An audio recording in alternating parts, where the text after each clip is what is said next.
बहन और उपस्थित सभी लोगों का वंदन करती हूँ, अभिनंदन करती हूँ। जैसा कि ये जीवन है, तो जीवन में कर्म भी है और मोक्ष भी है। तो थोड़ा माहौल को चेंज करते हुए मैं अपनी कविता मोक्ष आप लोगों को सुनाना चाहूँगी। ध्यान दीजिए। मोक्ष। उस दिन मैं मेरा प्रेम और मणिकर्णिका बनारस के बाद। उस दिन मैं मेरा प्रेम और मणिकर्णिका तीनों साथ खड़े थे उस टाइम। शाम की गोधूली बेला में जब धीरे धीरे मैं खुद से विदा ले गई, मैं अपने आप से विदा ले गई। तुम शायद वही थे। हाँ, तुम शायद वही थे। मेरी आंखों में बिल्कुल वही सूरत जो बदली नहीं, बिल्कुल वैसे ही जैसे पहली बार दिखे थे। एक क्षण, वो एक क्षण अनुपम में कुछ कहने को आतुर, होठों पर निश्चित भाव, मुस्कुराहट और बुलाहने दोनों का। मैंने चाहा कि तुम कुछ कहो।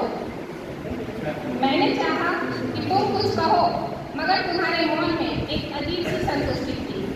तुम्हें यकीन हो गया था कि मैं सच में जाती हूँ।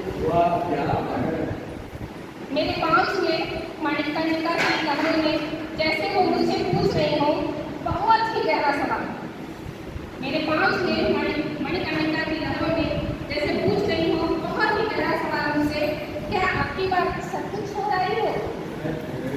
मैंने सिर हिलाया। हाँ, इस बार प्रेम भी। सब कुछ तो छोड़ दिया था, इस बार प्रेम भी छोड़कर आ गई हो। वही छूट गया तुम्हारे स्पर्श की, तुम्हारी यादों की, तुम्हारे वादों की आखिरी गर्मी, तुम्हारे शब्दों की भूख, सब कुछ।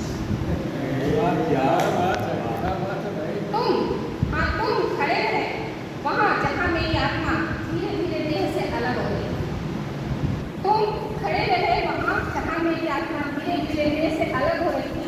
तुमने मुझे देखा ठीक वैसे ही जैसे कोई किसी चिर प्रतीक्षित यात्री को अंतिम बार देखता है। मैंने सोचा कि तुम रो रहे हो। फिर याद आया, तुम तो रोते नहीं, बस भीग जाते हो। तुम तो कभी रोते नहीं हो, बस भीग जाते हो, भीतर ही भीतर, जैसे बनारस के घाटे रात की गहराई में उदासी में डूब जाती है। ठीक उसी तरह से तुम भीग जाते हो, तुम रोते नहीं। मैंने उसी क्षण महसूस किया मोक्ष सिर्फ मुक्ति नहीं होता। मैंने उस क्षण महसूस किया कि मोक्ष सिर्फ मुक्ति नहीं होता, वो विरक्त भाव तेरी आंखों में मुझे जाते हुए देखना है, टकटकी लगाए, बिना रोके बिना टोके जो सब तक जाए। और अंत में तुमने मुझे जाने दिया, मुझे विदा दी बिना शोर के। तुमने मुझे जाने दिया, मुझे विदा दी बिना शोर के, बिना एक भी शब्द कुछ कहे, बिना एक भी शब्द रुको कहे। तुमने मुझे रोका भी नहीं, और इसी में था मेरा सबसे गहरा प्रेम, मेरा अंतिम मोक्ष, मणिकर्णिका और मेरे प्रेम। बहुत खूब।